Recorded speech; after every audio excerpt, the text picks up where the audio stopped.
Hello friends, welcome to the success Kendra. Friends देखिए, आज इस सेशन में हम लोग बिहार दरोगा न्यू वैकेंसी 2025 जो 1799 पोस्ट पर आई हुई है।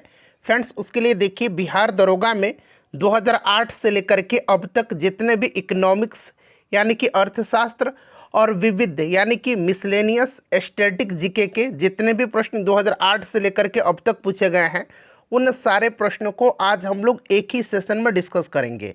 आप कह सकते हैं कि बिहार दरोगा का ये घटना चक्र है 2025 का।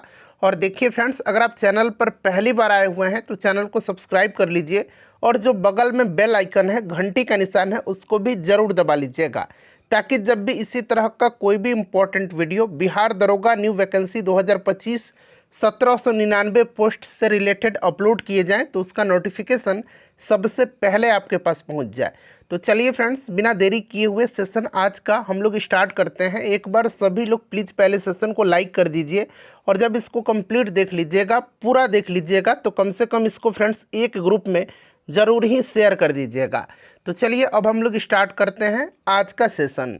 तो फ्रेंड्स देखिए, ध्यान दीजिए, जैसे मैंने आपको बताया है कि आज के इस सेशन में हम लोग बिहार दरोगा न्यू वैकेंसी 2025 यानी कि बिहार एसआई न्यू वैकेंसी 2025 जो 1799 पोस्ट पर आई हुई है। फ्रेंड्स उसके लिए देखिए, बिहार दरोगा में 2008 से लेकर के अब तक जितने भी इकोनॉमिक्स के और स्टैटिक जीके में जो मिसलेनियस वाला पोर्शन है, जितने भी प्रश्न पूछे गए हैं, उन सारे प्रश्नों को आज हम लोग एक ही सेशन में डिस्कस करेंगे।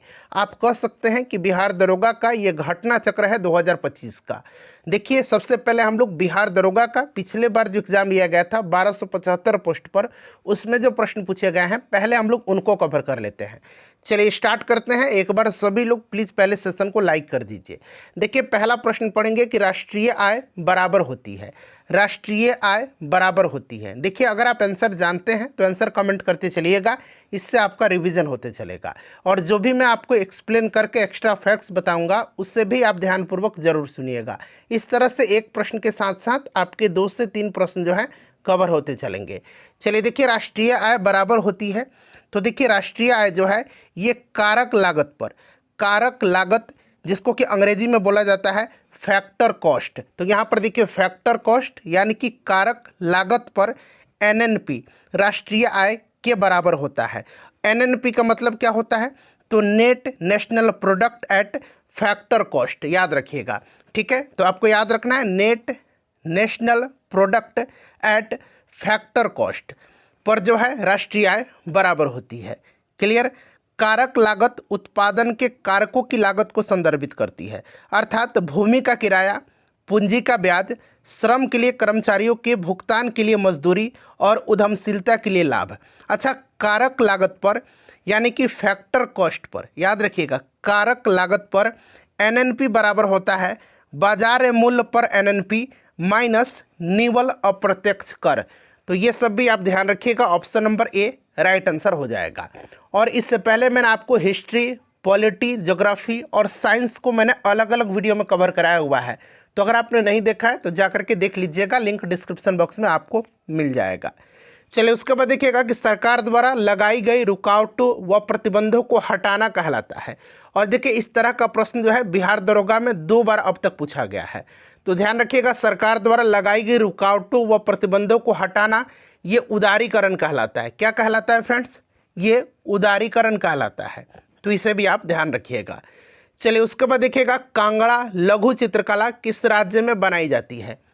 कांगड़ा लघु चित्रकला किस राज्य में बनाई जाती है? तो फ्रेंड्स ये हिमाचल प्रदेश में। अच्छा, एक मधुबनी पेंटिंग है, तो मधुबनी पेंटिंग कहाँ का है? बिहार का है, ध्यान रखिएगा। ठीक है, चलिए उसके बाद देखिएगा कि मानव विकास सूचकांक को प्रकाशित किया जाता है। देखिए, मानव विकास सूचकांक को प्रकाशित किया जाता है किसके द्वारा? तो फ्रेंड्स ये संयुक्त राष्ट्र विकास कार्यक्रम के द्वारा, जिसको कि हम लोग अंग्रेजी में यूनाइटेड नेशन डेवलपमेंट प्रोग्राम बोलते हैं। क्लियर? अच्छा, बात करते हैं यूएनडीपी का, तो इसका मुख्यालय कहाँ पर है? न्यूयॉर्क में है। इसे भी आप साथ साथ ध्यान रखेंगे। ठीक है, चलिए उसके बाद देखिएगा कि एकरा राजधानी है। एकरा कहाँ की राजधानी है फ्रेंड्स? तो देखिए, एकरा जो है ना, ये आपका घाना की राजधानी है। ठीक है, सेनेगल की राजधानी डाकार है, युगांडा की राजधानी कंपाला है, इसको आप जरूर याद रखिएगा। युगांडा की राजधानी बार बार पूछा जाता है। देखिए कुछ करंट से रिलेटेड प्रश्न भी मैंने इस प्रकार से शामिल किया हुआ है जैसे कि उससे संबंधित प्रश्न दोबारा पूछे जाएंगे, ठीक है ना। तो ऐसा मत समझिएगा कि ये करंट का क्वेश्चन है तो मैंने शामिल कर लिया है, बट इंपॉर्टेंट है इसीलिए मैंने शामिल किया हुआ है। देखिए निम्न में से किस संस्था को आरबीआई विनियमन नहीं करता है? आरबीआई किसको जो है विनियमन नहीं करता है? तो फ्रेंड्स ये आपका राइट आंसर यहाँ पर हो जाएगा उपकरण एवं निवेश संबंधी संस्था, उपकरण एवं निवेश संबंधी संस्था, ठीक है ना, इसको आप ध्यान रखिएगा। चलिए उसके बाद देखिएगा अगला प्रश्न हमारा कि पूर्ति के नियम के अनुसार एक वस्तु की कीमत एवं उसकी पूर्ति मात्रा के मध्य संबंध होता है। आपूर्ति के नियम के अनुसार एक वस्तु की कीमत एवं उसकी पूर्ति मात्रा के मध्य संबंध होता है। तो देखिए आपूर्ति के जो रूल्स हैं उसका अनुसार किसी वस्तु की कीमत और उसकी आपूर्ति की मात्रा के बीच धनात्मक यानी कि पॉजिटिव या प्रत्यक्ष संबंध होता है। तो पॉजिटिव भी याद रखिएगा, धनात्मक और प्रत्यक्ष भी याद रखिएगा। यहाँ पर आप देख सकते हैं अप्रत्यक्ष दिया गया है, यहाँ पर अगर प्रत्यक्ष दे देता और धनात्मक दे देता, दोनों ऑप्शन में दे देता तो दोनों आंसर होता, ठीक है ना। तो ध्यान रखिएगा धनात्मक या प्रत्यक्ष संबंध होता है। चलिए रुपया मुद्रा है, बहुत ही आसान प्रश्न है। तो आप देख सकते हैं रुपया है इंडोनेशिया का, बांग्लादेश का टका है, भारत का रुपया है और भूटान का नगुल्ट्रम है, ठीक है, नगुल्ट्रम। चलिए कच्चा माल सम्मिलित किया जाता है, कच्चा माल सम्मिलित किया जाता है, बताइए। तो फ्रेंड्स ये कार्यशील पूंजी में, कार्यशील पूंजी में सम्मिलित किया जाता है, ठीक है ना, कार्यशील पूंजी यहाँ पर राइट आंसर हो जाएगा कार्यशील पूंजी में। चलिए व्यावसायिक बैंकों का मुख्य कार्य है, व्यावसायिक बैंकों का मुख्य कार्य क्या है? तो जमा स्वीकार करना और ऋण देना, यहाँ पर option number C correct answer हो जाएगा। ये सारे प्रश्न बिहार दरोगा में प्रीवियस ईयर में पूछे गए हैं, ठीक है। चलिए उसके बाद देखिए निम्नलिखित में से किस दिन को विश्व पृथ्वी दिवस के रूप में मनाया जाता है? अच्छा विश्व पृथ्वी दिवस मनाया जाता है कब? 22 मार्च को विश्व जल दिवस मनाया जाता है, 22 अप्रैल के दिन विश्व पृथ्वी दिवस मनाया जाता है और 22 मई को जैव विविधता दिवस मनाया जाता है। आगे आपको मिलेगा, ठीक है। चलिए उसके बाद देखिएगा कि अंत्योदय अन्न योजना कब लागू की गई थी? अंत्योदय अन्न योजना जो है ये कब लागू किया गया था? तो फ्रेंड्स ये लागू किया गया था कब? तो देखिए अंत्योदय अन्न योजना, इसको शॉर्ट में इस तरह से अंत्योदय अन्न योजना लिखा जाता है AAY। ये 25 दिसंबर 2000 को शुरू किया गया था। यह भारत सरकार का एक प्रायोजित योजना है जो सबसे गरीब परिवारों को अत्यधिक सब्सिडी वाला भोजन उपलब्ध कराती है। तो यहाँ पर 2000 करेक्ट आंसर हो जाएगा। चलिए उसके बाद देख लीजिएगा अगला प्रश्न है हमारा कि निम्नलिखित में से कौन सा जापान की मुद्रा का नाम है? जापान की मुद्रा क्या है? जापान की मुद्रा जो है इसमें से कौन सा हो जाएगा बताइए? येन हो जाएगा जापान की मुद्रा, ठीक है ना, तो इसको आप ध्यान रखिएगा। चलिए उसके बाद देखिए मुद्रा का प्राथमिक कार्य क्या है बताइए? तो ये आपका विनिमय का माध्यम और मूल्य का मापक, तो ए और बी दोनों राइट आंसर हो जाएगा, ठीक है। चलिए उसके बाद देख लीजिएगा कि सैंटियागो राजधानी कहाँ की है? सिंपल सा क्वेश्चन है, सैंटियागो ये चिली की राजधानी है, ध्यान रखिएगा। कहाँ की राजधानी है? चिली की राजधानी है, ठीक है। चलिए उसके बाद देखिएगा कि यूनेस्को का मुख्य कार्य क्या है? यूनेस्को का मुख्य कार्य क्या है बताइए? यूनेस्को का, तो यूनेस्को का मुख्य कार्य क्या है? तो शिक्षा, विज्ञान व संस्कृति में अंतर्राष्ट्रीय सहयोग द्वारा शांति की स्थापना करना, यही है ना यूनेस्को की मांग। क्लियर? तो ध्यान रखिएगा यूनेस्को यहाँ पर आपका हो जाएगा option number A correct answer हो जाएगा, ठीक है। ऑप्शन नंबर ए यहाँ पर आपका राइट आंसर हो जाएगा। चलिए उसके बाद हम लोग आगे कर लेंगे, नेक्स्ट क्वेश्चन कर लेंगे। अच्छा यूनेस्को की स्थापना कब हुई थी? तो 1945 में हुई थी, 1945 में। इसका हेडक्वार्टर कहाँ पर है? तो फ्रांस के पेरिस शहर में इसका हेडक्वार्टर है, ध्यान रखिएगा पेरिस में। चलिए उसके बाद देख लीजिएगा अगला प्रश्न है कि निम्न में से किस कारण से मांगी गई मात्रा में वृद्धि और कमी होती है बताइए? ये सारे प्रश्न पिछले बार ही पूछे गए हैं। तो उस वस्तु की कीमत में परिवर्तन से, तो देखिए उस वस्तु की कीमत में परिवर्तन, ऑप्शन नंबर यहाँ पर बी राइट आंसर हो जाएगा, ठीक है। चलिए उसके बाद नेक्स्ट क्वेश्चन करेंगे, राष्ट्रीय खेल दिवस मनाया जाता है, राष्ट्रीय खेल दिवस तो ये राष्ट्रीय खेल दिवस 29 अगस्त के दिन मनाया जाता है। और देखिए ये प्रश्न जो है कई बार रिपीट हुआ है। देखिए कुछ प्रश्न यहाँ पर रिपीट हुए हैं लगातार, तो एज इट इज़ मैंने उनको रख दिया, ऐसा नहीं कि जो रिपीट हुआ उनको हटा दिया है मैंने। आप देखिएगा कि ये कितने बार प्रश्न रिपीट हुए हैं। राष्ट्रीय खेल दिवस कई दफ़ा पूछा गया है, और भी प्रश्न हैं जो रिपीट हुए हैं, मैं यहाँ पर भी रिपीट करूँगा, ऐसा मत कहिएगा कि बार बार आप रिपीट कर रहे हैं, अलग अलग पूछा गया है वो पेपर में। कर्पूरी देवी एक ख्यातनाम कलाकार हैं, किस पेंटिंग से संबंधित थी? बताइए। कर्पूरी देवी, तो इनका संबंध मधुबनी पेंटिंग से, और मैंने बताया था कि मधुबनी पेंटिंग बिहार से संबंधित है, इसको आप जरूर ही ध्यान रखिएगा, ठीक है। उसके बाद देखिए ग्लोबल जेंडर गैप रिपोर्ट जो है ये किसके द्वारा जारी किया जाता है? ग्लोबल जेंडर गैप रिपोर्ट, तो फ्रेंड्स ये विश्व आर्थिक मंच के द्वारा, वर्ल्ड इकोनॉमिक फोरम के द्वारा जारी किया जाता है, इसको आप ध्यान रखिएगा, ठीक है ना। और यह रिपोर्ट हर साल लैंगिक समानता के आधार पर देशों का आकलन करती है, क्लियर। और पहली बार इसे 2006 में प्रकाशित किया गया था, इसे भी आप ध्यान रखिएगा। ऑपरेशन फ्लड का संबंध किससे है? ऑपरेशन फ्लड यह आपका दुग्ध उत्पादन से है, और दुग्ध उत्पादन का जनक भारत में डॉक्टर वर्गीज कुरियन को कहा जाता है, ठीक है। चलिए, नीली क्रांति हो जाएगा मत्स्य उत्पादन से, और खाद्यान्न उत्पादन से हरित क्रांति हो जाएगा। उसके बाद देखिए पूछा गया कि हून किस भारतीय राज्य में मनाया जाने वाला एक सांस्कृतिक त्यौहार है? हून कहाँ पर मनाया जाता है? तो फ्रेंड्स ये मणिपुर में मनाया जाता है। अच्छा, मणिपुर में एक और महोत्सव संगई महोत्सव मनाया जाता है, ठीक है ना, याद रखिएगा, क्लियर। चलिए, बांग्लादेश एक स्वतंत्र राष्ट्र कब बना था? ये पूछा जा रहा है आपसे, फटाफट बताइए, बांग्लादेश एक स्वतंत्र राष्ट्र कब बना था? तो फ्रेंड्स देखिए, बांग्लादेश एक स्वतंत्र राष्ट्र बना था 1971 में, 1971 में एक स्वतंत्र राष्ट्र बना था, और 1971 से पूर्व यह पाकिस्तान का हिस्सा था, और इसे पूर्वी पाकिस्तान कहा जाता था, ठीक है। चलिए, उसके बाद देखिएगा कि integral coach factory, integral coach कारखाना कहाँ पर स्थित है? बताइए। तो देखिए, इंटीग्रल कोच फैक्ट्री जो है ना, ये आपका तमिलनाडु के पेरम्बूर में स्थित है, ठीक है ना। और विमानन क्षेत्र से संबंधित एक फैक्ट्री है हिंदुस्तान एरोनॉटिक्स लिमिटेड, जिसको कि HAL बोला जाता है, हिंदुस्तान एरोनॉटिक्स लिमिटेड। इसका भी मुख्यालय बेंगलुरु में है, मतलब इसका मुख्यालय बेंगलुरु में है, ध्यान रखिएगा, HAL का।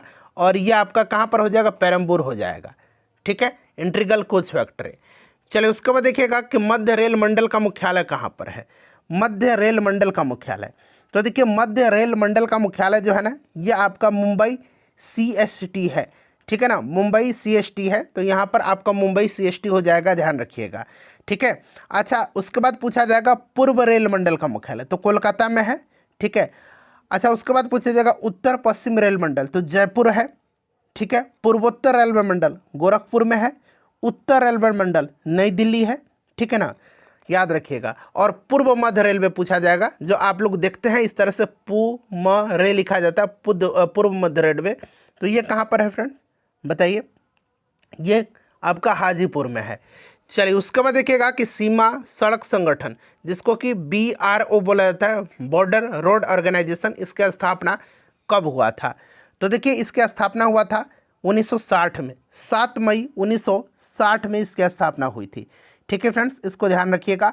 और यह रक्षा मंत्रालय के अधीन कार्य करता है, यह रक्षा मंत्रालय के प्रशासनिक नियंत्रण में काम करता है। मंत्रालय जरूर याद रखिएगा, रक्षा मंत्रालय, ठीक है, तो इसको आप जरूर याद रखिएगा, क्लियर। चलिए, उसके बाद देख लीजिएगा, अगला प्रश्न है कि भिलाई दुर्गापुर और राउरकेला में इस्पात संयंत्रों का निर्माण किस पंचवर्षीय योजना में हुआ था? बताइए। तो देखिए, भिलाई, दुर्गापुर और राउरकेला में इस्पात संयंत्रों का निर्माण दूसरा पंचवर्षीय योजना जो था उसी में हुआ था, दूसरा पंचवर्षीय योजना में। अच्छा, ये राउरकेला जो है, राउरकेला जो उड़ीसा में पड़ता है, भारत का पहला सार्वजनिक क्षेत्र का एकीकृत इस्पात संयंत्र था, जिसका निर्माण जर्मनी के सहयोग से हुआ था। अच्छा, भिलाई जो है ये छत्तीसगढ़ में है, भिलाई छत्तीसगढ़ में है, ध्यान रखिएगा। इसका निर्माण जो हुआ था ये सोवियत संघ के सहयोग से हुआ था। और दुर्गापुर जो है ये पश्चिम बंगाल में पड़ता है, इसका निर्माण जो हुआ था ये ब्रिटेन के सहयोग से हुआ था। तो सारे पॉइंट्स ध्यान रखिएगा। चलिए, सेशन पसंद आ रहा है तो प्लीज़ लाइक करिएगा, 6 से 7 घंटा लगता है इस तरह का वीडियो बनाने में। चलिए, तो आपका एक लाइक ही हमें मोटिवेट करता है। वर्ल्ड इकोनॉमिक फोरम आउटलुक का प्रकाशन निम्नलिखित में से किस संस्था द्वारा किया जाता है? बताइए। राइट आंसर क्या हो जाएगा? बताइए। तो वर्ल्ड इकोनॉमिक आउटलुक का प्रकाशन जो है अंतर्राष्ट्रीय मुद्रा कोष के द्वारा किया जाता है। अंतर्राष्ट्रीय मुद्रा कोष के द्वारा, इंटरनेशनल मॉनेटरी फंड के द्वारा, अंतर्राष्ट्रीय मुद्रा कोष के द्वारा किया जाता है। तो यहाँ पर हो जाएगा आपका कौन सा, हाँ अंतर्राष्ट्रीय मुद्रा कोष बना लीजिएगा यहाँ पर, ठीक है, अंतर्राष्ट्रीय मुद्रा कोष। चलिए उसके बाद देख लीजिएगा, नेक्स्ट क्वेश्चन है कि स्वैथलिंग कप किस खेल से संबंधित है।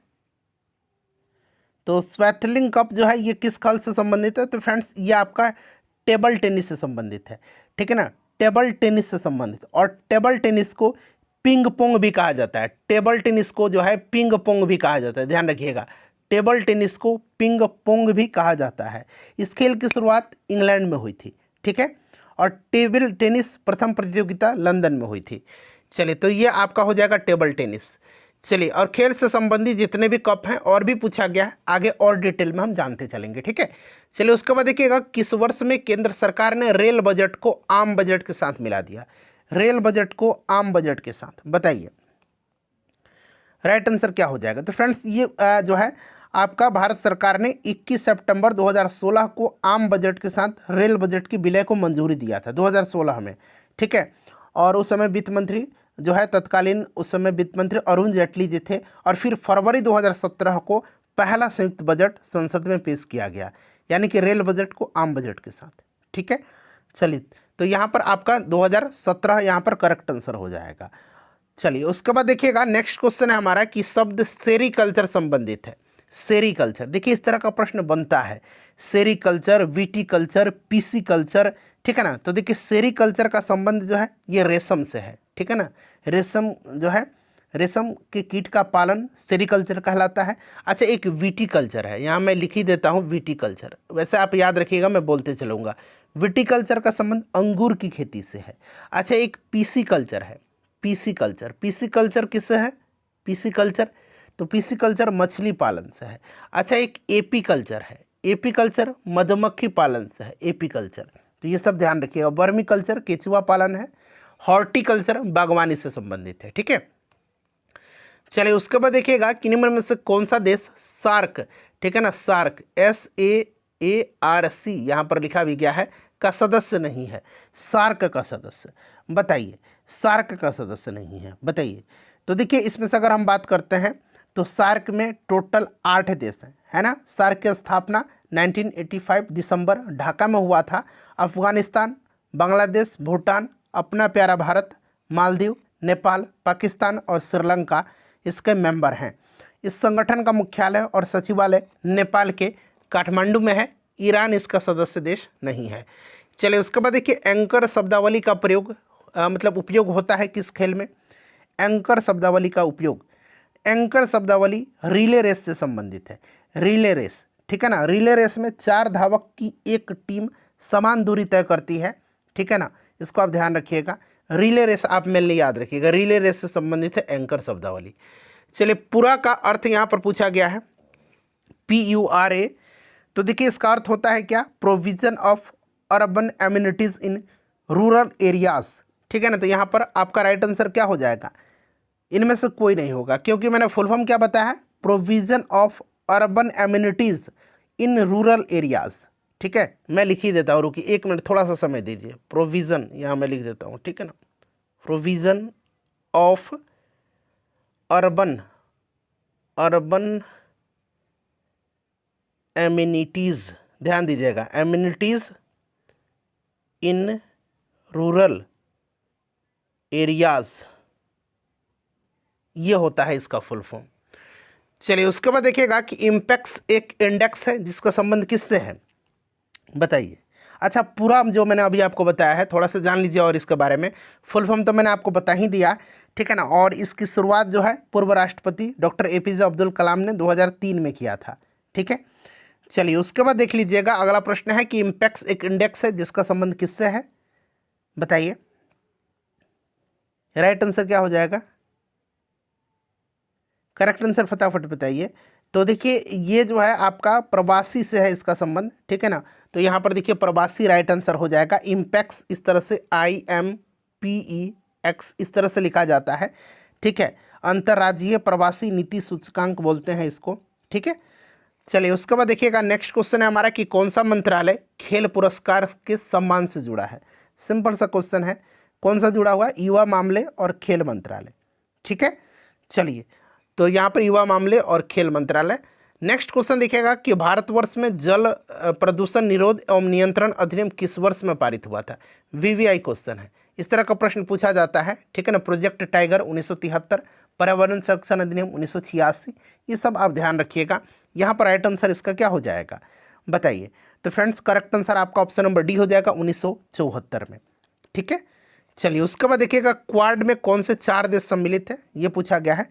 तो इसमें भारत, अमेरिका, ऑस्ट्रेलिया और जापान शामिल है। इसका स्थापना 2007 में हुई थी। ठीक है, और इसका उद्देश्य इंडो पैसिफिक क्षेत्र में शांति और समन्वय स्थापित करना है। तो यहाँ पर ऑप्शन डी हो जाएगा, यूएसए, जापान, भारत और ऑस्ट्रेलिया। चलिए उसके बाद देखिएगा कि 2024 में, अब देखिए इस तरह का प्रश्न शामिल करने का मेरा उद्देश्य और कुछ नहीं है, बस आपको बताना है, चूँकि इस तरह के प्रश्न बनते हैं पेपर में। 2024 हो चुका है, ठीक है, 2024 बीत चुका है और इसका आयोजन फ्रांस में हुआ था। अब आपको 2028 वाला याद रखना है। 2028 में इसका आयोजन कहाँ पर होगा, तो लॉस एंजलिस में होगा। 34वां ओलंपिक होगा 2028 में, मेज़बानी लॉस एंजलिस करेगा, लॉस एंजलिस। उसके बाद आपका 2032 में फिर होगा, ये 2028 में लॉस एंजलिस में होगा, फिर 2032 में होगा ऑस्ट्रेलिया के ब्रिस्बेन में।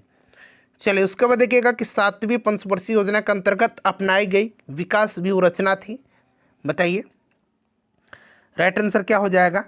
तो फ्रेंड्स यह आपका सेवा क्षेत्र विकास उन्मुख समृद्धि, कृषिगत विकास उन्मुख समृद्धि, औद्योगिक विकास उन्मुख समृद्धि। ध्यान रखिएगा ये व्यूहरचना सेवा क्षेत्र, कृषि क्षेत्र और औद्योगिक क्षेत्र, इन तीनों क्षेत्रों में थी। ठीक है, और 7वीं पंचवर्षीय योजना का कार्यकाल 1985 से 1990 तक रहा था, 1985 से 1990 तक।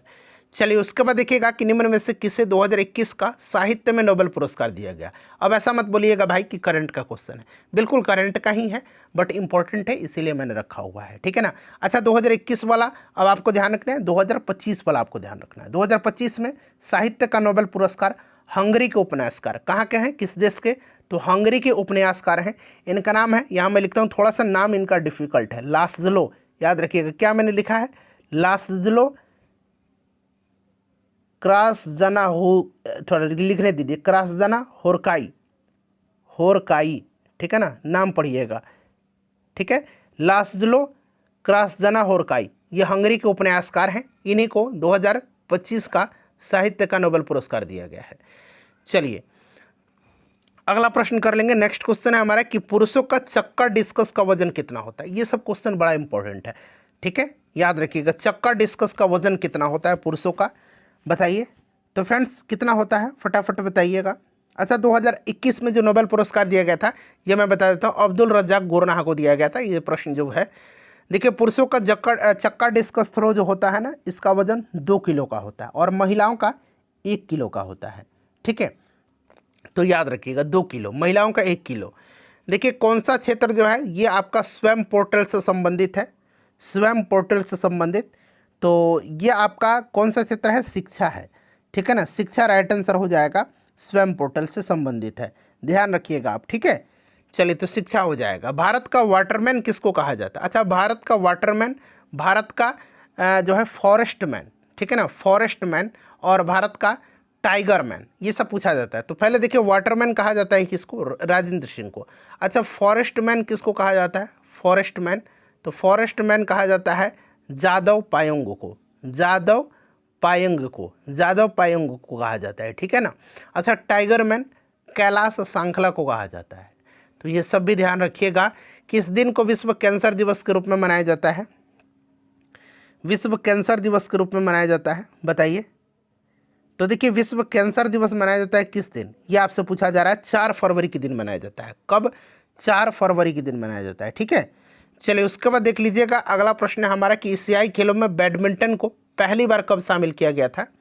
एशियाई खेलों में बैडमिंटन को पहली बार कब शामिल किया गया था। तो फ्रेंड्स 1962 में इंडोनेशिया के जकार्ता में जो हुआ था एशियाई खेल, 1962 में इंडोनेशिया के जकार्ता में, उसी में शामिल किया गया था। ठीक है, चलिए उसके बाद देख लीजिए अगला प्रश्न है कि अशोक चक्र शौर्य पुरस्कार किस वर्ष में स्थापित किया गया था। अशोक चक्र को तो 1952 में इसको स्थापित किया गया था। कब? 1952 में, याद रखिएगा 1952 में स्थापित किया गया था। ठीक है। अच्छा उसके बाद देखिएगा कि निम्न में से क्या पूंजीगत बाह्य प्रवाह नहीं है। पूंजीगत बाह्य प्रवाह नहीं है, बताइए राइट आंसर क्या हो जाएगा। तो यहाँ पर विदेशी कंपनियों के अंश पत्र को खरीदना। बाकी देखिए विदेशों से ऋण प्राप्ति, ऋणों का भुगतान और विदेशों में परिसंपत्तियों का खरीदना, यह आपका बाह्य प्रवाह है। जबकि बाह्य प्रवाह नहीं पूछा गया है तो विदेशी कंपनियों के अंश पत्र को खरीदना यह आपका बाह्य प्रवाह में शामिल नहीं है। ठीक है। चलिए उसके बाद देखिएगा कि महिलाओं के गोले का वजन कितना होता है। अब देखिए इस तरह का प्रश्न बन रहा है ना कि डिस्कस थ्रो का वजन, अभी गोला का वजन पूछ लिया गया है। तो गोला का वजन महिलाओं का जो होता है यह आपका 4 किलोग्राम होता है और पुरुषों का जो गोले का शॉर्टपुट का वजन होता है ये 7.26 किलोग्राम होता है। ठीक है। तो यहाँ पर 4 किलो लगा लीजिए। चलिए उसके बाद देख लीजिएगा अगला प्रश्न है कि लोचपूर्ण मांग की स्थिति में कीमत में वृद्धि होने पर। देखिए लोचपूर्ण यानी कि लोचदार मांग का अर्थ क्या होता है। तो जिस अनुपात में किसी वस्तु के मूल्य में परिवर्तन होता है उसी अनुपात में वस्तु के मांग में भी परिवर्तन होता है। अर्थात लोचपूर्ण मांग की स्थिति में कीमत की वृद्धि होने पर कुल आयाम घट जाएगा तथा कीमत में कमी होने पर कुल आगम बढ़ जाएगा। तो यहाँ पर आपका हो जाएगा कुल आगम घट जाएगा। ठीक है। कुल आगम घट जाएगा तथा कीमत में कमी होने पर, देखिए यहाँ पर क्या बोला है, लोचपूर्ण मांग की स्थिति में कीमत में वृद्धि होने पर, कीमत में जब वृद्धि होगा तो कुल आगम घट जाएगा और कीमत में जब कमी होगा, यहाँ तो कीमत में वृद्धि हुआ है, कीमत में जब कमी होगा तो कुल आगम बढ़ जाएगा। ठीक है। देखिए निवल निवेश प्राप्त करने हेतु सकल निवेश में से क्या घटाया जाता है, बताइए। तो निवल निवेश बराबर होता है सकल निवेश माइनस मूल्यह्रास। क्या होता है? मूल्यह्रास होता है। ठीक है। उसके बाद देखिए किस माह में भारतीय वायुसेना दिवस मनाया जाता है। अब देखिए माह पूछ लिया गया है। वैसे तो आपको पता होगा कि वायुसेना दिवस मनाया जाता है कब? 8 अक्टूबर के दिन। 8 अक्टूबर के दिन, यहाँ मैं लिख देता हूँ 8 अक्टूबर के दिन। भारतीय थल सेना दिवस मनाया जाता है 15 जनवरी के दिन और भारतीय नौसेना दिवस मनाया जाता है 4 दिसंबर के दिन। ठीक है। चलिए उसके बाद देखिएगा कि फीफा वर्ल्ड कप 2022, अब मैं इसको 26 बताना चाहता हूँ इसीलिए मैंने रखा हुआ इस प्रश्न को। 2026 में कहाँ पर होगा? तो ये 26 यूएसए, कनाडा और मैक्सिको में होगा। यूएसए, कनाडा और मैक्सिको में होगा। मैक्सिको में, ठीक है ना, मैक्सिको याद रखिएगा आप। क्लियर। और 2022 में यहाँ पर आपसे पूछा गया है तो आपको 2026 वाला याद रखना। 2022 में कतर में हुआ था। चलिए रानी रामपाल एक प्रतिष्ठित खेल प्रतिभा किस खेल से संबंधित है? रानी रामपाल तो इनका संबंध हॉकी से है और भारतीय हॉकी का रानी इनको कहा जाता है।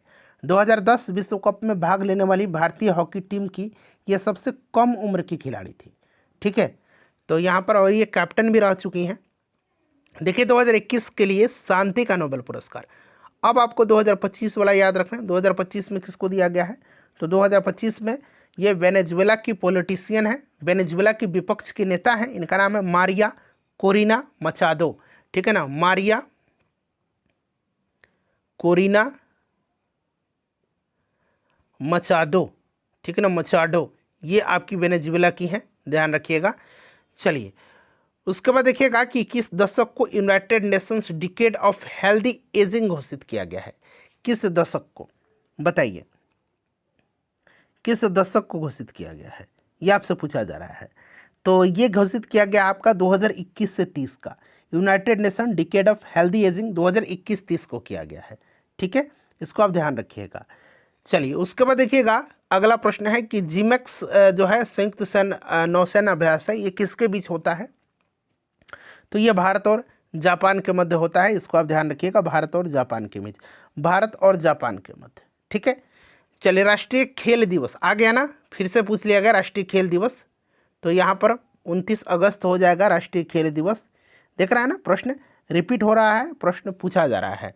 अच्छा उसके बाद देखिएगा 21 जून के दिन अंतर्राष्ट्रीय योग दिवस मनाया जाता है। 29 अगस्त को हो गया। ठीक है। 29 जुलाई के दिन क्या मनाया जाता है? अंतर्राष्ट्रीय बाघ दिवस मनाया जाता है। तो ये सभी ध्यान रखिएगा। व्यापार एवं प्रशुल्क पर समझौता कहाँ हुआ था? व्यापार एवं प्रशुल्क पर समझौता, जिसको कि बोला जाता है GATT, स्विट्जरलैंड के जेनेवा में हुआ था, ठीक है ना। और गेट के द्वारा जो है आपको इसका स्थान पर WTO आया था, वर्ल्ड ट्रेड ऑर्गेनाइजेशन, 1995 में, ठीक है, 1995 में। डेविस कप का संबंध पूछा गया है, किससे है डेविस कप का संबंध? तो फ्रेंड्स ये टेनिस से है, डेविस कप का संबंध टेनिस से है, ठीक है ना। अच्छा, उसके बाद देखिए एक थॉमस कप पूछा जाता है, थॉमस कप का संबंध किससे है? थॉमस कप का संबंध बैडमिंटन से है, थॉमस कप का संबंध बैडमिंटन से है, ठीक है। अच्छा, एक रोवर्स कप है, रोवर्स कप का संबंध फुटबॉल से है, ठीक है। ये सब आप ध्यान रखिएगा। वाकर कप संबंधित है किससे? वाकर कप गोल्फ से संबंधित है। चलिए उसके बाद देखिएगा कि जिगर शब्द संबंधित है, जिगर, तो जिगर शब्द जो है ये संबंधित है किससे? विलियर्ड्स से, विलियर्ड्स से संबंधित है जिगर शब्द, ठीक है ना। एक आयरन शब्द है, पूछेगा आयरन शब्द किससे संबंधित है? तो आयरन शब्द गोल्फ से संबंधित है, ठीक है, गोल्फ से संबंधित है। एक गैम्बिट शब्द है, गैम्बिट शब्द किससे संबंधित है? गैम्बिट शब्द शतरंज से संबंधित है, ठीक है। तो ये सब ध्यान, चाइना मैन क्रिकेट से संबंधित है। एक मेलेट शब्द है जो पोलो से संबंधित है, मेलेट शब्द, मेलेट शब्द। चलिए उसके बाद देखिएगा कि चक्राकार प्रवाह के आरेख के अनुसार उत्पादन के कारकों के बाजार में, बताइए, चक्राकार प्रवाह के आरेख के अनुसार उत्पादन के कारकों के बाजार में परिवार खरीदार होते हैं और फर्म विक्रेता होता है, ठीक है ना। परिवार खरीदार होते हैं और फर्म विक्रेता होता है। चलिए निम्न में से देखिए स्टोरेज की सबसे बड़ी इकाई कौन सी है? स्टोरेज की सबसे बड़ी इकाई, तो देखिए इसमें से, निम्न में से स्टोरेज की सबसे बड़ी इकाई टेराबाइट हो जाएगा, टेराबाइट। 1 टेराबाइट बराबर होता है 1024 गीगाबाइट, 1024 गीगाबाइट, ठीक है, याद रखिएगा। और टेराबाइट से बड़ा है पेटाबाइट, 1 पेटाबाइट बराबर होता है 1024 टेराबाइट, ठीक है। और आपको पता है कि एक निब्बल में 4 बीट होते हैं, याद रखिएगा, पूछा जाता है एक निब्बल में, ठीक है ना, एक निब्बल में 4 बीट होता है, इसको आप ध्यान रखिएगा, 4 बीट होता है, ठीक है ना, 4 बीट होता है। और एक बाइट में 8 बीट होता है, ठीक है। ये सब बेसिक चीज़ है, ध्यान रखना आपको। चलिए 2018 के राष्ट्रमंडल खेलों का आयोजन निम्नलिखित में से किस देश में किया गया था? अब देखिए, अब आपको अगला याद रखना है, 2026 में राष्ट्रमंडल खेल होगा। कहाँ पर होगा? तो ये स्कॉटलैंड में होगा। कहाँ पर होगा? स्कॉटलैंड में, स्कॉटलैंड में, देश का नाम स्कॉटलैंड है और स्कॉटलैंड के ग्लासगो शहर में होगा, ग्लासगो शहर में, ठीक है, याद रखिएगा। चलिए उसके बाद देखिएगा कि सकल घरेलू ज्ञान उत्पन्न, GDP, ठीक है, शब्द के खोजकर्ता कौन है? ये पूछा गया है, बताइए राइट आंसर क्या हो जाएगा यहाँ पर? तो देखिए GDP के जो आपके जो खोजकर्ता हैं, इनका नाम है उम्बर्टो सुलपासो, ठीक है ना, याद रखिएगा, काफ़ी इंपॉर्टेंट है, ये क्वेश्चन पूछा जा सकता है। चलिए उसके बाद देखिएगा किसी देश के भुगतान संतुलन में शामिल है, किसी देश के भुगतान संतुलन में, तो फ्रेंड्स ये वस्तुओं और सेवाओं का व्यापार और पूंजीगत प्राप्तियों और भुगतान, यानी कि ए और बी यहाँ पर दोनों करेक्ट आंसर हो जाएंगे, ठीक है। चलिए उसके बाद देखिएगा कि वार्षिक वैश्विक प्रतिस्पर्धा सूचकांक किसके द्वारा जारी किया जाता है? तो फ्रेंड्स ये किया जाता है विश्व आर्थिक मंच के द्वारा, ठीक है, वर्ल्ड इकोनॉमिक फोरम के द्वारा। देखिए पाकिस्तान की प्रथम हिंदू महिला जो है न्यायाधीश कौन है? तो उस समय ये करंट में था, बट ये पहली हिंदू बन गई हैं, तो एक तरह से स्टैटिक का भी प्रश्न बन जाता है। इनका नाम है सुमन कुमारी। देखिए भारत का प्रथम लोकपाल कौन है? तो ये पिनाकी चंद्र घोष हैं, आपको याद रखना है। उसके बाद देखिए प्रथम मुफ्ती मोहम्मद शहीद पुरस्कार, पहला है इसलिए इंपॉर्टेंट है, निम्नलिखित में से किस राज्य के मुख्यमंत्री को दिया गया था? तो ये CM नीतीश कुमार को दिया गया था, बिहार के मुख्यमंत्री को। उसके बाद देखिए एक देश के भुगतान संतुलन में शामिल होता है, एक देश के, बताइए, एक देश के भुगतान संतुलन में शामिल होता है, बताइए क्या होगा यहाँ पर राइट आंसर? तो देखिए इसमें शामिल होता है आपका वस्तु एवं सेवाओं का व्यापार और पूंजीगत प्राप्ति भुगतान। ये प्रश्न शायद रिपीट हुआ है, अभी हमने इसको देखा भी था, ठीक है ना। चलिए भारत में राष्ट्रीय मतदाता दिवस निम्नलिखित में से किस दिन मनाया जाता है? राष्ट्रीय मतदाता दिवस, तो फ्रेंड्स ये प्रत्येक वर्ष 25 जनवरी के दिन मनाया जाता है, 25 जनवरी के दिन मनाया जाता है। इसकी शुरुआत 2011 से हुआ था और क्यों हुआ था? क्योंकि इसी दिन 25 जनवरी 1950 को चुनाव आयोग की स्थापना हुई थी। ठीक है, चलिए उसके बाद देखिएगा कि निम्नलिखित में से किसे भारत के सर्वोच्च नागरिक सम्मान भारत रत्न से सम्मानित नहीं किया गया है? तो इसमें से आप देखेंगे तो प्रणब मुखर्जी को दिया गया है, भूपेन हजारिका को दिया गया है, नानाजी देशमुख को दिया गया है, दीनदयाल उपाध्याय को नहीं दिया गया है। तो यहाँ पर option number C correct answer हो जाएगा। और बाकी अभी जो है लोगों को दिया गया है, MS स्वामीनाथन, कर्पूरी ठाकुर, चौधरी चरण सिंह, ये सब आप पढ़ करके जाइएगा, उसमें से एक नाम डाल दिया जाएगा। तो मैंने मेनली इसीलिए रखा हुआ है। उसके बाद देखिए जो इंटेंसिफाइड मिशन इंद्रधनुष है, इसका संबंध किस क्षेत्र से है? तो मिशन इंद्रधनुष संबंधित है टीकाकरण से, वैक्सीनेशन से संबंधित है। ठीक है, ध्यान रखिएगा 2014 में शुरू किया गया था मिशन इंद्रधनुष। चलिए उसके बाद देखिएगा कि विश्व पृथ्वी दिवस, देख रहे हैं ना, पृथ्वी दिवस आ गया 22 अप्रैल के दिन। 22 मार्च को क्या मनाया जाता है? जल दिवस। और 22 मई को अंतर्राष्ट्रीय जैव विविधता दिवस। आ गया ना। चलिए उसके बाद देखिएगा कि जयप्रकाश पुल, जिसको कि JP सेतु कहा जाता है, यहाँ पर JP सेतु बना लीजिए। किस नदी पर है JP सेतु? तो फ्रेंड्स ये गंगा नदी पर है। ठीक है ना, दीघा सोनपुर रेल सह सड़क पुल अथवा इसको JP सेतु भी कहा जाता है। ठीक है, चलिए उसके बाद देखिएगा कि भारत और श्रीलंका के मध्य संयुक्त सैन्य अभ्यास जो होता है उसका नाम क्या है? तो भारत और श्रीलंका के बीच जो होता है उसका नाम है मित्र शक्ति। मित्र शक्ति होता है। भारत और नेपाल के बीच जो होता है उसका नाम सूर्य किरण है। ठीक है, चलिए उसके बाद देखिएगा कि निम्नलिखित में से कौन सा देश सार्क का सदस्य देश है? तो अभी मैंने आपको बताया था कि सार्क में आपको ईरान नहीं रहेगा, बाकी देखिए बांग्लादेश, भूटान, नेपाल, श्रीलंका, अफगानिस्तान, ये सब देश हैं। ठीक है, अभी ना मैंने बताया 1985 में इसकी स्थापना हुई थी बांग्लादेश के ढाका में। ठीक है, हेडक्वार्टर इसका कहाँ पर है? काठमांडू में है। 8 देश इसमें मेंबर हैं। तो यहाँ पर ऑप्शन नंबर 1 2 3 4 5, 1 2 3 4 5। ठीक है, बिल्कुल करेक्ट है। चलिए उसके बाद देखिएगा कि ट्यूरिंग अवार्ड किस क्षेत्र से संबंधित? अब देखिए ट्यूरिंग अवार्ड पूछा गया है। बाकी एबल पुरस्कार आपको संबंधित पता है ना, एबल पुरस्कार गणित के क्षेत्र में दिया जाता है। ठीक है, एक आपका प्रित्जकर पुरस्कार है जो कि आर्किटेक्चर के क्षेत्र में, वास्तुकला के क्षेत्र में दिया जाता है। ट्यूरिंग अवार्ड कंप्यूटर के क्षेत्र में दिया जाता है। एक आजकल आपको याद होगा पेन पिंटर पुरस्कार। ठीक है ना, आजकल आपको याद होगा पेन पिंटर पुरस्कार पूछा जाता है। पेन पिंटर पुरस्कार किससे संबंधित है? तो साहित्य के से संबंधित है। साहित्य के क्षेत्र में उल्लेखनीय कार्य के लिए पेन पिंटर पुरस्कार दिया जाता है। तो ये सब ध्यान रखिएगा। भारत के देखिए किस राज्य में हॉर्नबिल फेस्टिवल मनाया जाता है? Hornbill festival. तो देखिए हॉर्नबिल फेस्टिवल जो है ना, ये कहाँ पर मनाया जाता है? हॉर्नबिल मनाया जाता है नागालैंड में। अभी मैंने संगई महोत्सव बनाया था, जब मैं हून फेस्टिवल बताया था। हून मनाया जाता है मणिपुर में, और संगई भी मणिपुर में मनाया जाता है। और यहाँ पर पूछा गया हॉर्नबिल, तो हॉर्नबिल नागालैंड में मनाया जाता है, ध्यान रखिएगा। उसके बाद देखिए ऑलिव रिडले सागरीय कछुआ को किस नाम से जाना जाता है? ऑलिव रिडले सागरीय कछुआ को किस नाम से जाना जाता है? तो फ्रेंड्स इसको पैसिफिक रिडले सागरीय कछुआ के नाम से भी जाना जाता है। चलिए सेबी का मुख्यालय पूछा गया है, कहाँ पर है? सेबी का मुख्यालय, जिसको कि हिंदी में भारतीय प्रतिभूति और विनिमय बोर्ड बोला जाता है। ठीक है, 1992 के, ठीक है ना, ध्यान रखिएगा, भारतीय प्रतिभूति और विनिमय बोर्ड अधिनियम 1992 के प्रावधान के अनुसार 12 अप्रैल 1992 को इसकी स्थापना हुई थी। हेडक्वार्टर इसका मुंबई में है। चलिए पहला एम्स भारत में पूछा गया है, कहाँ खुला था पहला एम्स? तो पहला एम्स नई दिल्ली में खुला है, बिल्कुल 1956 में, 1956 में नई दिल्ली में। चलिए जकोटा त्रिकोण से संबंधित देश कौन सा है? थोड़ा सा नया प्रश्न आपको मिलेगा।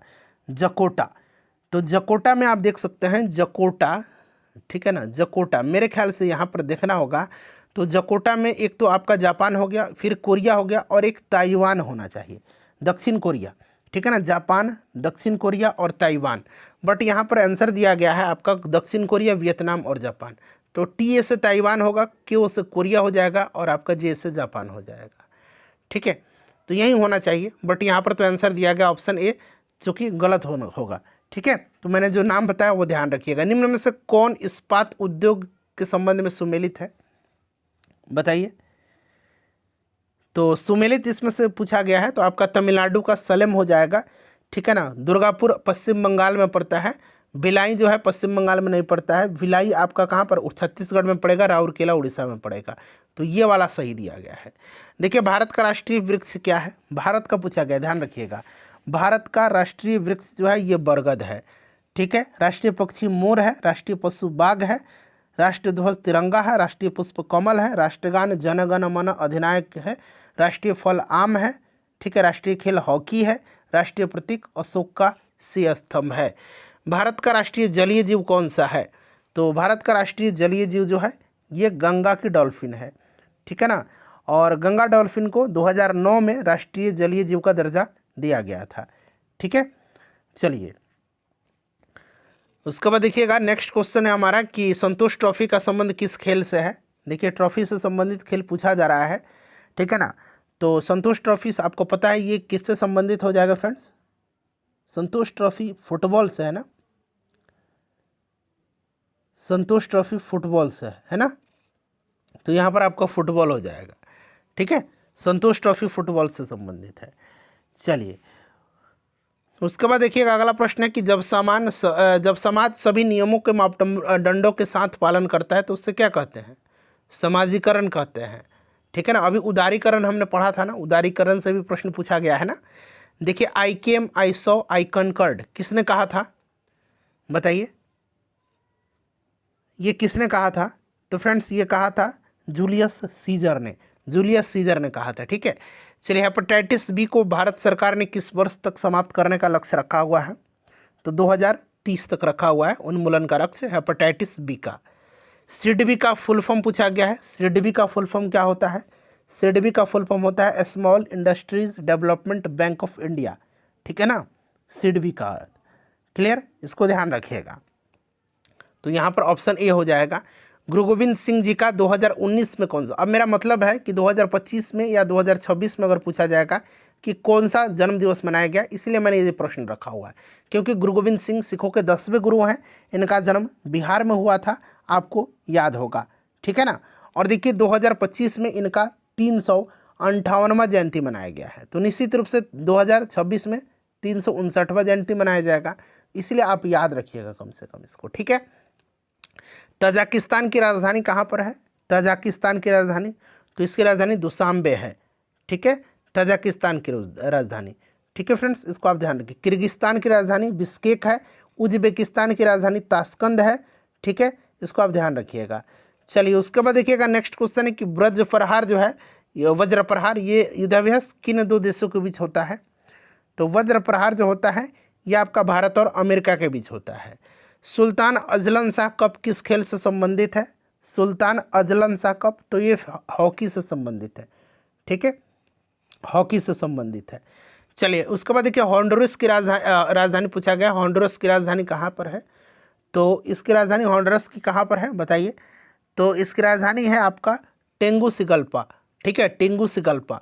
चलिए अंतर्राष्ट्रीय जैव विविधता दिवस आ गया ना, जैव विविधता दिवस 22 मई के दिन, यही ना अंतर्राष्ट्रीय जैव विविधता दिवस 22 मई के दिन, ठीक है। चलिए नगोया प्रोटोकॉल कब प्रभावी हुआ था? नगोया प्रोटोकॉल कब प्रभावी हुआ था? तो ये 12 अक्टूबर 2014 को प्रभावी हुआ था और 29 अक्टूबर 2010 को जापान के नगोया में इसको अपनाया गया था। अपनाया गया था 2010 में और प्रभावी हुआ था 2014 में, दोनों ध्यान रखिएगा, ठीक है। चलिए भारत का पहला कीट संग्रहालय, पहला है इसलिए मैंने इसको पुट कर दिया है, पहला कीट संग्रहालय, तो फ्रेंड्स ये तमिलनाडु में, ठीक है, तमिलनाडु में।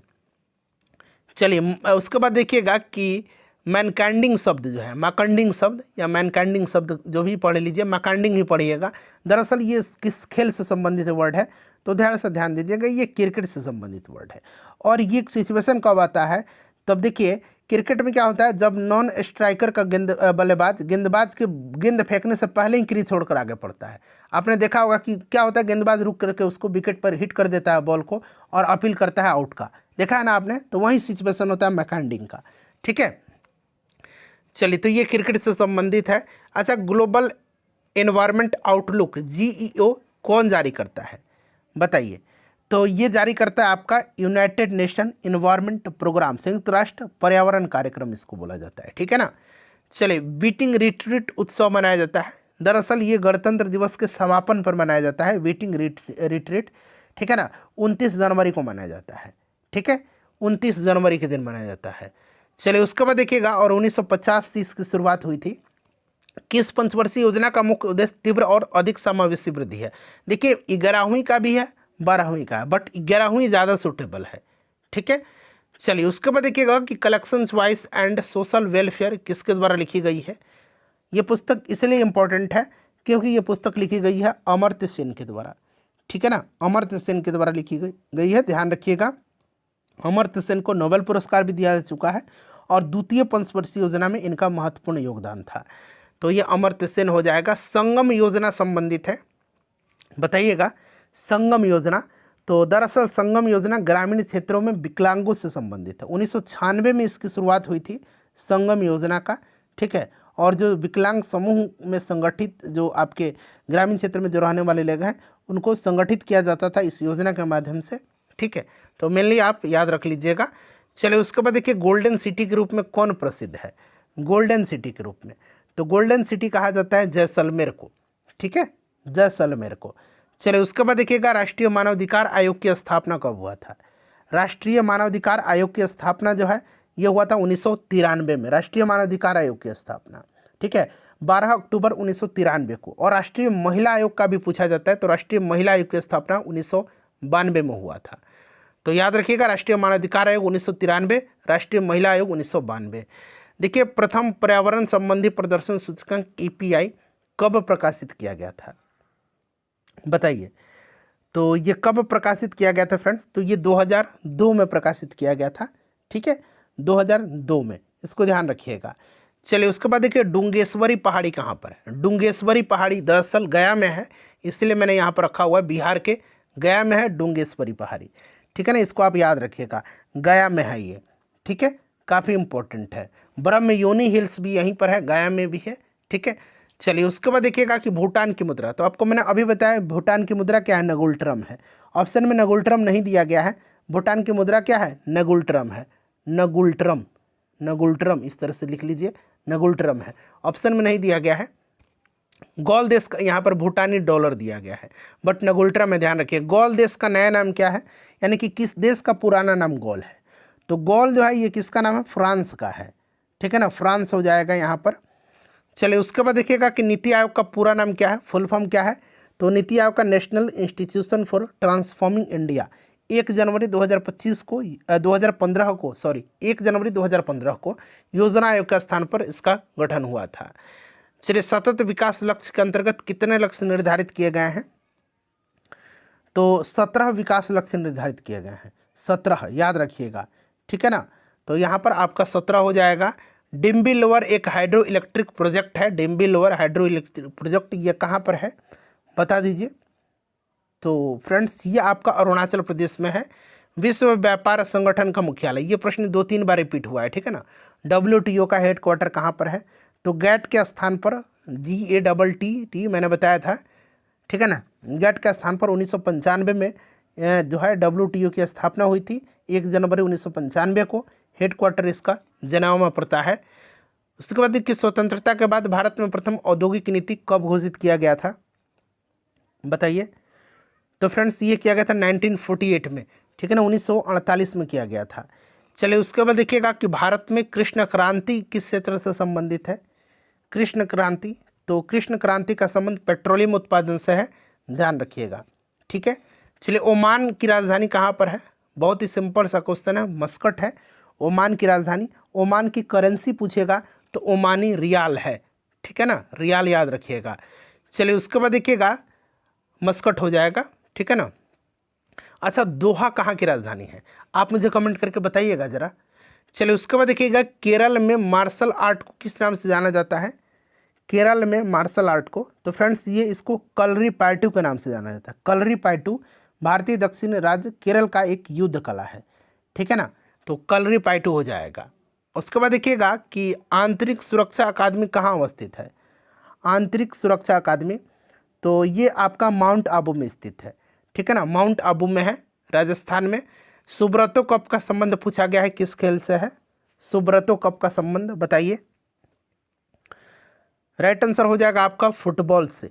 ठीक है ना, सुब्रतो कप का संबंध जो है ये आपका फुटबॉल से हो जाएगा। चलिए ओपेक, जिसको कि हिंदी में पेट्रोलियम निर्यातक देशों का संगठन बोला जाता है, ओपेक। ऐसे लिखा जाता है इसको। इसका मुख्यालय पूछा गया है। अंग्रेजी में इसका फुल फॉर्म होता है organisation of petroleum exporting countries. ठीक है, इसका स्थापना 1960 में हुआ था। ठीक है फ्रेंड्स, ध्यान रखिएगा 1960 में हुआ था, इसको ध्यान रखिएगा। तो राइट आंसर हो जाएगा आपका ऑप्शन नंबर यहाँ पर, और वियना में इसका हेडक्वार्टर है। ठीक है, चलिए तो यहाँ पर आपका राइट आंसर क्या हो जाएगा, वियना हो जाएगा। उसके बाद देखिए राष्ट्रीय बालिका शिशु दिवस कब मनाया जाता है बताइए।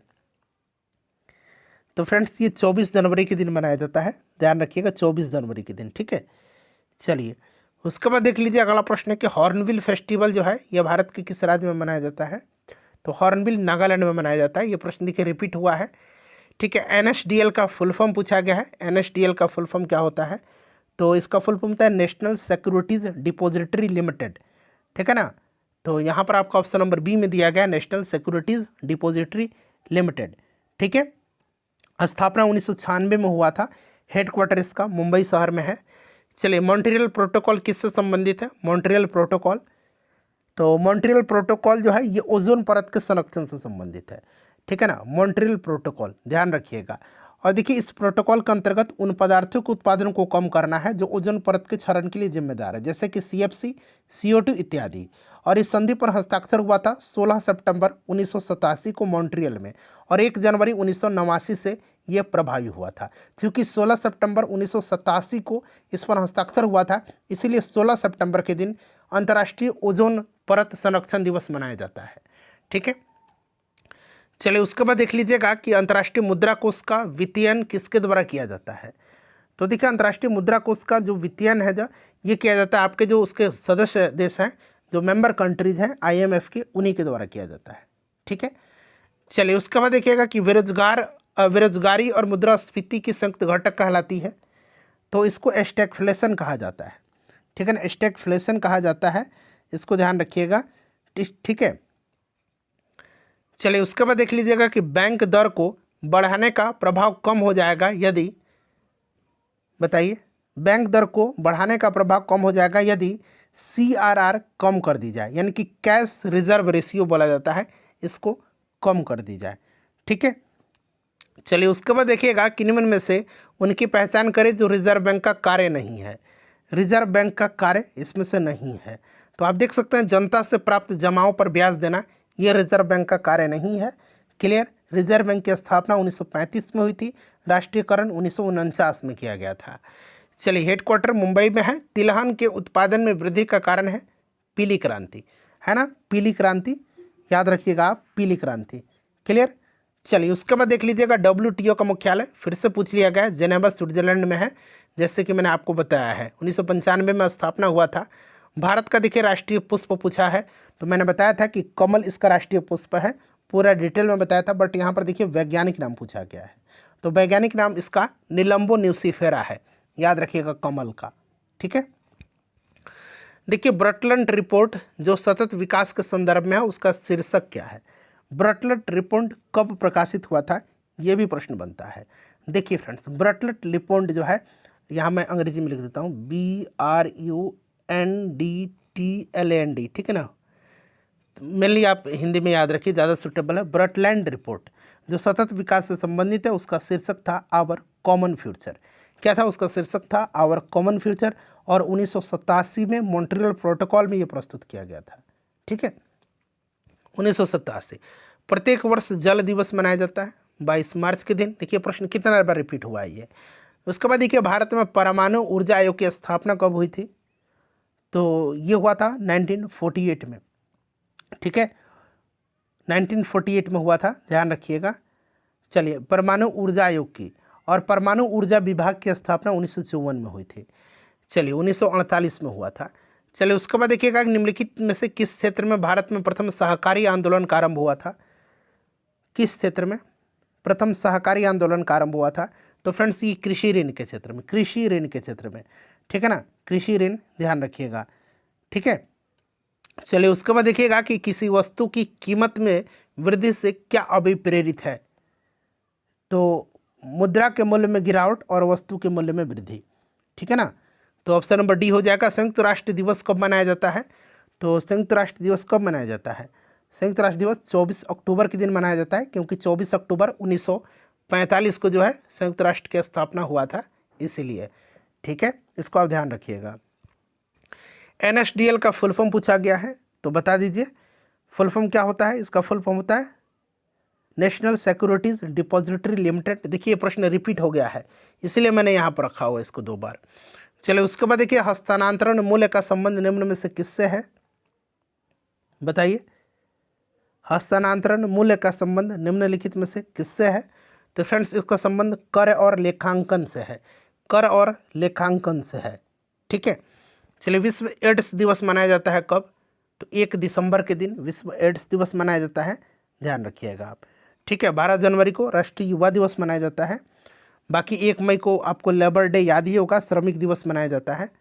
ठीक है, चलिए उसके बाद देखिए भारत में पहली बार किसने वार्षिक आय को अनुमानित किया था। तो पहली बार दादा भाई नौरोजी ने किया था, और उन्होंने अपनी पुस्तक poverty and on British rule in India में प्रति व्यक्ति वार्षिक आय 20 रुपया इन्होंने बताई थी।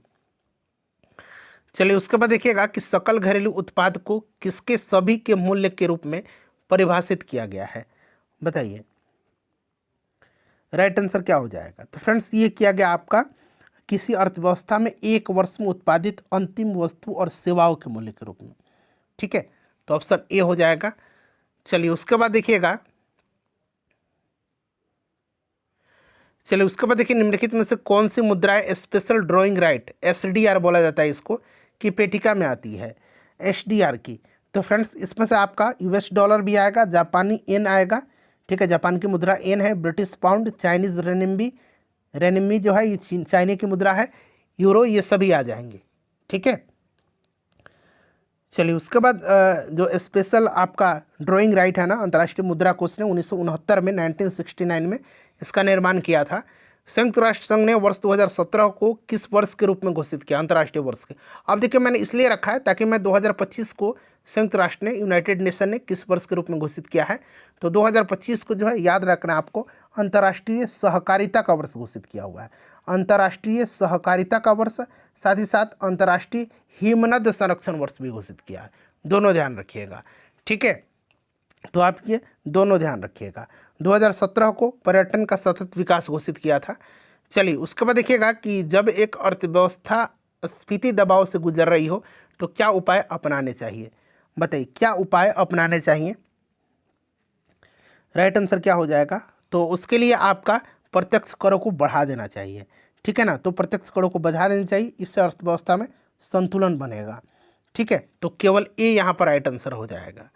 चलिए उसके बाद देखिएगा कि NAFTA जिसको कि हम लोग नाफ्टा बोलते हैं ना, नाफ्टा का फुल फॉर्म क्या होता है, नॉर्थ अमेरिका यानी कि उत्तर अमेरिका मुक्त यानी कि फ्री व्यापार समझौता, ट्रेड एग्रीमेंट, यही है ना। तो इसमें कौन कौन सा देश है, इसमें USA है, मैक्सिको है और कनाडा है। ठीक है, याद रखिएगा, north America free trade agreement. चलिए भारतीय औद्योगिक निवेश बैंक का मुख्यालय कहाँ पर है, बताइए। तो कलकत्ता में है। ठीक है ना, भारतीय औद्योगिक निवेश बैंक यानी कि industrial investment bank of India, industrial investment bank of India. ठीक है ना, ध्यान रखिएगा, 1971 में स्थापना हुआ था, 2012 में इसको बंद कर दिया गया। तो ये सभी आप ध्यान रख सकते हैं। चलिए विश्व जनसंख्या दिवस कब मनाया जाता है, तो 11 जुलाई के दिन मनाया जाता है। नेशनल रिमोट सेंसिंग एजेंसी कहाँ पर स्थित है, बताइए। नेशनल रिमोट सेंसिंग एजेंसी, तो फ्रेंड्स ये हैदराबाद में है। ठीक है, चलिए बेंगलुरु में क्या है, तो इसरो का हेडक्वार्टर है।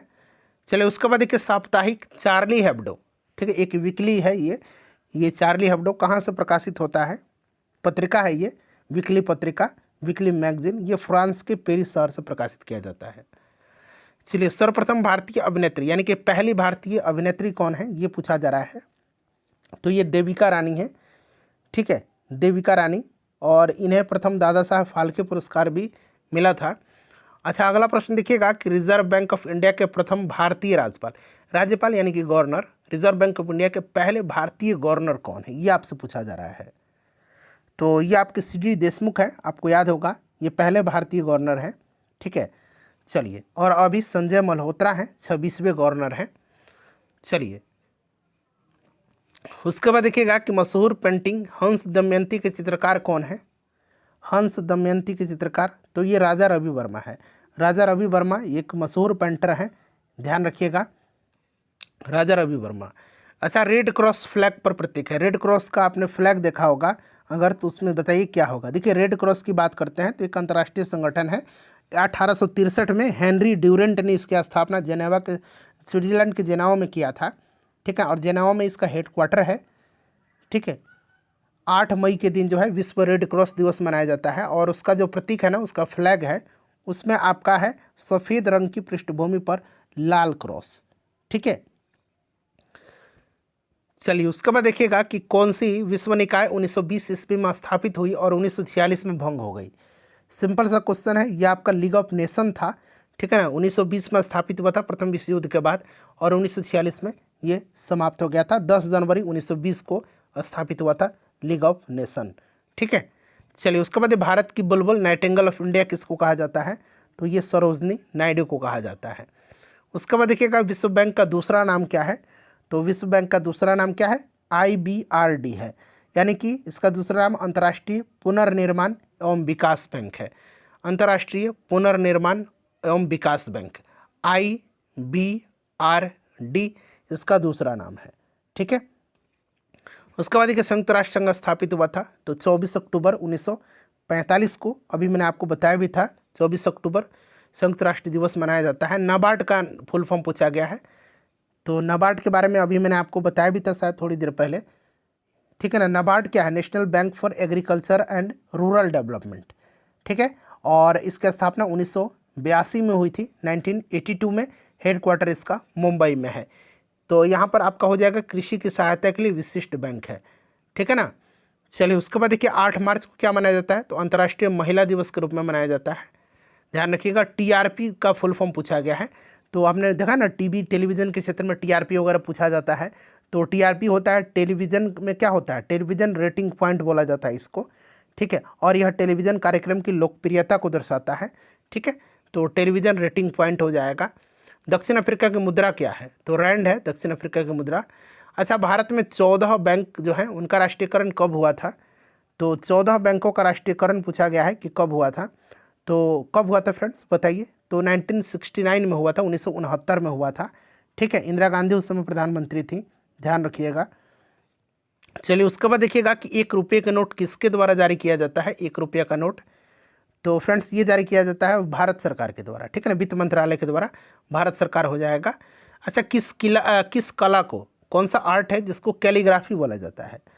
सुंदर लिखावट जो होता है ना, उसी को कैलीग्राफी बोला जाता है, सुंदर लेखन, ठीक है ना, इसको कैलीग्राफी बोला जाता है, सुंदर लेखन। अच्छा, दक्षिण नेवल कमांड का मुख्यालय कहाँ पर है, याद रखिएगा, दक्षिण नेवल कमांड का मुख्यालय, तो दक्षिण नेवल कमांड का कोचीन में है। पश्चिम नेवल कमांड पूछेगा तो मुंबई में है। पूर्वी नेवल कमांड विशाखापट्टनम में है, ठीक है। चलिए, रेलवे स्टाफ कॉलेज कहाँ पर स्थित है, तो ये गुजरात के बड़ौदा में है। उसके बाद देखिए दक्षिण पूर्वी रेलवे का क्षेत्रीय मुख्य कार्यालय कहाँ पर है, ये प्रश्न देखिए बन रहा है इस तरह का, ये दूसरा बार मिल गया, कोलकाता में है। पूर्व मध्य रेलवे का हाजीपुर में है। ASLV, और इसी तरह से एक होता है PSLV, तो PSLV polar satellite launch vehicle होता है, और ASLV का क्या हो जाएगा अब बता दीजिए, तो ASLV का हो जाएगा augmented satellite launch vehicle, augmented satellite launch vehicle, ठीक है ना, अंग्रेजी में ऑगमेंटेड इसको बोला जाता है, ठीक है, AUGMENTED, ठीक है। चलिए, उसके बाद देखिए भारतनाट्यम नृत्य की शुरुआत कहाँ से हुई थी, तो भारतनाट्यम की शुरुआत हुई थी कहाँ पर, तो फ्रेंड्स तमिलनाडु में, ठीक है। कर्नाटक यक्षगान है, यक्षगान कहाँ का नृत्य है, कर्नाटक का। अच्छा, जो आपके दृष्टिबाधित लोग हैं उनको पढ़ने के लिए किस लिपि का प्रयोग किया जाता है, तो इसको ब्रेल लिपि बोला जाता है, दृष्टिबाधित लोगों को पढ़ने के लिए, ठीक है ना। अच्छा, 4 जनवरी को ब्रेल दिवस मनाया जाता है, याद रखिएगा। लुई ब्रेल जो है उन्होंने ही यह पद्धति विकसित किया था। चलिए, उसके बाद देखिए कोलिमा ज्वालामुखी कहाँ पर है, तो कोलिमा ज्वालामुखी जो है ये आपका मैक्सिको में है, याद रखिएगा, मैक्सिको हो जाएगा। अच्छा, वह दर जिस पर बैंक भारतीय रिजर्व बैंक को ऋण देती है क्या कहलाती है, वह दर जिस पर बैंक भारतीय रिजर्व बैंक को ऋण देते हैं वो क्या कहलाता है, तो फ्रेंड्स वो रिवर्स रेपो दर कहलाता है, रिवर्स रेपो रेट कहलाता है, ठीक है ना। तो यहाँ पर ऑप्शन नंबर सी हो जाएगा। चलिए उसके बाद देखिएगा कि हरिप्रसाद चौरसिया किसके प्रसिद्ध वादक हैं। हरिप्रसाद चौरसिया ये प्रसिद्ध बांसुरी वादक है, ठीक है, ध्यान रखिएगा। अच्छा, आर के लक्ष्मण एक प्रसिद्ध क्या है, तो आर के लक्ष्मण एक कार्टूनिस्ट थे, ठीक है। उसके बाद देखिएगा कि भारत का कौन सा राज्य चाय का सबसे बड़ा उत्पादक है। चाय का असम और कॉफ़ी का कर्नाटक। ध्यानचंद ट्रॉफी किस खेल से संबंधित है, बताइए। ध्यानचंद ट्रॉफी किस खेल से संबंधित है, तो फ्रेंड्स ये हॉकी से, ठीक है। चलिए उसके बाद देखिए भारतीय रेड क्रॉस सोसाइटी की स्थापना कब हुई थी। भारतीय रेड क्रॉस, ध्यान रखिएगा, रेड क्रॉस सोसाइटी नहीं, भारतीय रेड क्रॉस। भारतीय रेड क्रॉस की स्थापना 1920 ईस्वी में हुई थी, ठीक है। सिली पॉइंट किस खेल से संबंधित है, तो सिली पॉइंट आपको पता है ना, क्रिकेट से संबंधित है सिली पॉइंट, क्लियर। चलिए उसके बाद देख लीजिएगा कि हेवी इंजीनियरिंग कॉरपोरेशन कहाँ पर स्थित है, बताइए। हेवी इंजीनियरिंग कॉरपोरेशन, तो फ्रेंड्स ये रांची में है। संयुक्त राष्ट्र महासभा का कार्यकाल पूछा गया है, तो संयुक्त राष्ट्र महासभा का कार्यकाल कितना होता है, बताइए। तो फ्रेंड्स ये आपका होता है संयुक्त राष्ट्र महासभा का, सॉरी कार्यालय पूछा गया, कार्यकाल नहीं, कार्यालय। कार्यालय जो है ये न्यूयॉर्क में है, ठीक है। और संयुक्त राष्ट्र महासभा जो है आपको पता है संयुक्त राष्ट्र अंग के 6 अंगों में से एक है, क्लियर, ध्यान रखिएगा। चलिए सार्क की स्थापना, फिर से देखिए मैंने बताया था ना कि 1985 में सार्क की स्थापना हुई थी, ठीक है। हेडक्वार्टर इसका काठमांडू में पड़ता है। 8 देश इसमें सदस्य देश हैं। चलिए दीपावली प्रकाश त्यौहार निर्वाण दिन है किसका, तो दीपावली जो है ये आपको याद होगा ना कि जयप्रकाश नारायण हजारीबाग जेल से दिवाली की रात क्यों भागे थे भारत छोड़ो आंदोलन के समय में, तो ये आपको याद होगा। और ये आपका निर्वाण दिन है, दीपावली प्रकाश का त्यौहार, ये आपका किसका, तो ये भगवान महावीर का है, ठीक है। तो आपको ध्यान रखना है, महावीर स्वामी जो है ना, इनका जन्म दिवस को महावीर जयंती के रूप में तथा उनके निर्वाण दिवस को दीपावली के रूप में धूमधाम से मनाया जाता है। The Indian institute of advance studies कहाँ पर स्थित है, the Indian institute of advance studies कहाँ पर है, ये पूछा जा रहा है। तो फ्रेंड्स ये शिमला में है, ठीक है ना, शिमला में है। चलिए उसके बाद देखिए भारत रत्न प्राप्त करने वाले पहले वैज्ञानिक कौन थे, तो 1954 में जो है आपको याद होगा ये सीवी रमन को दिया गया था, ठीक है ना। तो सीवी रमन यहाँ पर करेक्ट आंसर हो जाएगा, याद रखना आपको। चलिए इजराइल की संसद किस नाम से प्रसिद्ध है, इसका आंसर आप लोग मुझे कमेंट करके बताइए, इजराइल की संसद किस नाम से प्रसिद्ध है, ठीक है ना। एक प्रश्न मैं आपसे पूछ रहा हूँ, इसका आंसर आप कमेंट करके बताइएगा, ठीक है। चलिए आखिरी क्वेश्चन है, मिलान करना है, निम्न में से यहाँ से मिलान करके राइट आंसर बताना है, ठीक है फ्रेंड्स। तो बताइए फटाफट। तो यहाँ पर मैं राइट आंसर आपको बता देता हूँ, ऑप्शन सी हो जाएगा। वैसे देखिए प्रथम पंचवर्षीय योजना आपको याद होगा 1951 से 56। अच्छा उसके बाद देखिएगा वार्षिक योजना हो जाएगा। उसके बाद देखिएगा रोलिंग प्लान मैं आपको बता देता हूँ 1978 से 80 के बीच रहा था रोलिंग प्लान। यहाँ पर देखिए 79 ही दिया गया, कोई नहीं हम मिला लेते हैं। और देखिए रोलिंग प्लान जो है ना पूछा जाता है किन 2 पंचवर्षीय योजना के बीच में लागू हुआ था, तो आपको याद रखना है रोलिंग योजना जो है ये 5वीं और 6ठी पंचवर्षीय योजनाओं के बीच में लागू किया गया था। फ्रेंड्स सेशन को लाइक कर दीजिए और प्लीज़ इसको एक ग्रुप में शेयर कर दीजिए।